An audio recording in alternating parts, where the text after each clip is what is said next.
These are the results of setting up shade cloth in my low desert Arizona garden. This year I made the mistake of planting roselle inside of one of the garden beds.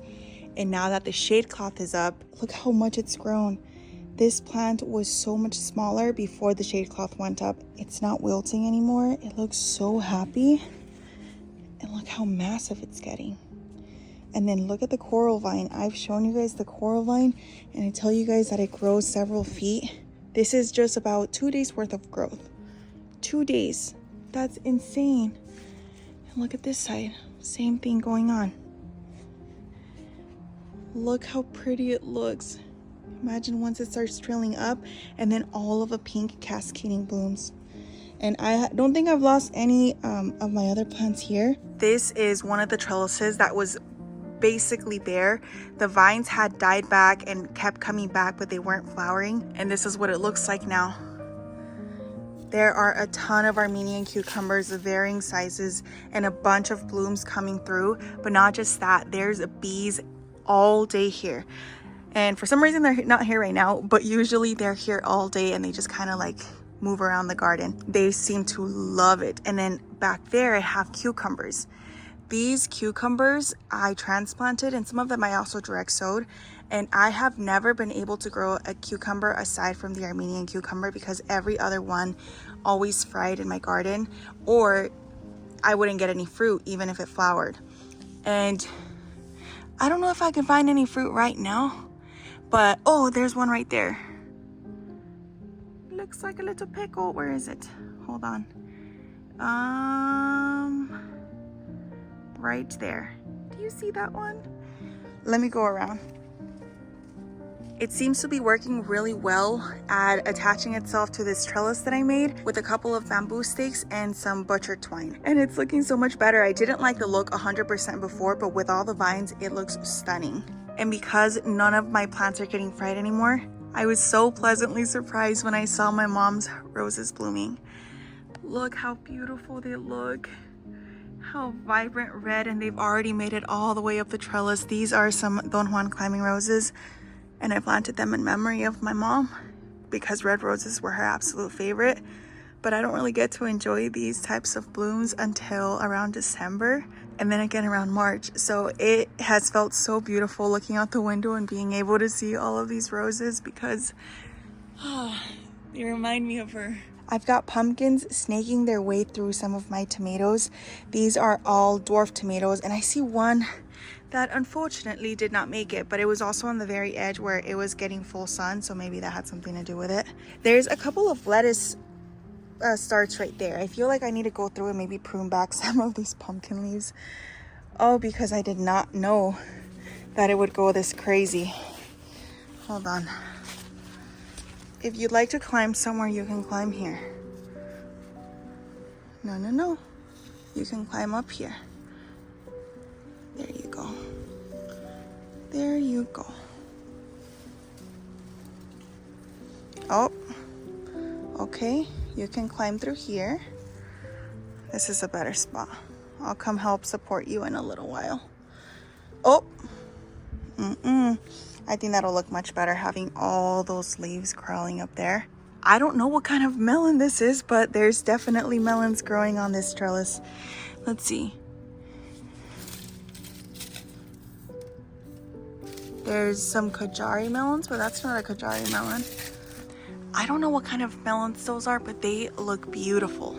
And I also have a ton of beans growing out these trellises. I honestly really love the shape of the leaf of the beans, so I feel like they're gonna make the trellises look so gorgeous. Also, the ants have come back after the shade cloth went up. They were like, nice, the temperature's beautiful, let's go back to serendipity. This little area gets a little bit more sun, and you can see a lot of chlorosis going on in some of these pepper plants. So I'm hoping that the new growth comes out a little bit better, but I'm also going to give it a little bit more fertilizer as well.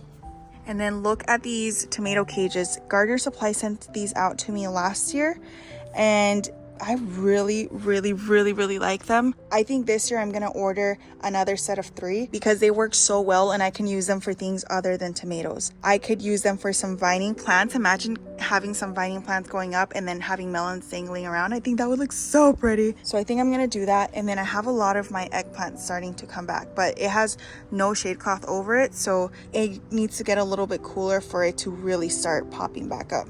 By the way, I used to have shade cloth right here, but I took it down just because it's been so windy and it had started cooling down enough to where I feel like the plants will survive even if I don't have it up. Plus, I feel like I really am impartial to the white shade cloth now because it's just so beautiful and I think it works significantly better than the black. This is this area of the garden and we have watermelons starting to grow, basil, big luscious basil, and a ton of pumpkins everywhere. Not fruit necessarily, it's just the pumpkin vines. I actually need to go through and just cut some of them back to try and get it back under control. And some of the vines are even starting to make their way up here, which I don't think might be a good idea because some of those pumpkins are really, really large and this trellis is not going to be able to support that much amount of weight because I've seen some pumpkins make even these types of trellises sag, which are made out of cattle panel, because of how heavy they can get. I'm also going to move that container where I used to have the raspberries to the fig alley. Here I have more cucumbers, but eventually this bed is also going to have bananas. I'm going to be putting a lot of my sensitive tropicals in there. And look how pretty. By the way, this bed has a ton of eggplant, more beans. Yeah, it just looks stunning. This fall, I'm going to replace this tree. This was my tropic pink guava. So on the outside it's green, the inside is pink, and guavas taste delicious, but this one was killed by the sun. Oh, which makes me so sad because this was the year that it was going to produce. And then this one was almost killed by the sun because it started dying back significantly, but shortly after was when the shade cloth went up right here. It started blocking some of the harshest sun and this plant started to come back. You can even see some of the fruit it had set that just completely cooked. And that was all the fruit actually.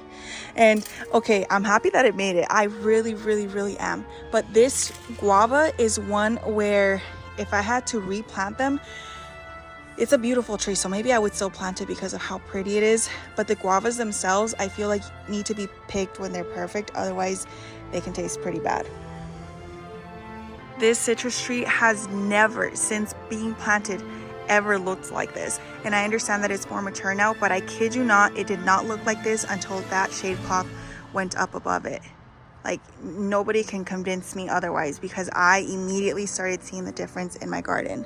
The roses started blooming again. These tomatoes, unfortunately, I don't think were dwarf tomatoes. I don't know what variety they were because the rat took the tags. So I planted them here hoping that they were dwarf tomatoes. And that's how tall these are compared to these. So I think I got that one wrong. And then over here we have tomatillos, and I didn't even see that Kajari melon that just climbed up. Oh my gosh, how adorable. My trees started coming back. Look at this one. And all of these are sweet potato vines that started like tripling in length as soon as the shade cloth went up. And then the last thing before I go inside is this roselle. Look how many calyxes. It started blooming earlier than usual, and that's because the shade cloth started tricking it and basically making the days feel a little bit shorter because now it's more shaded. So I'm getting production earlier, which means we're gonna get to harvest way more throughout the year. Okay, well, I have to go inside now, but I'll give you another garden tour soon.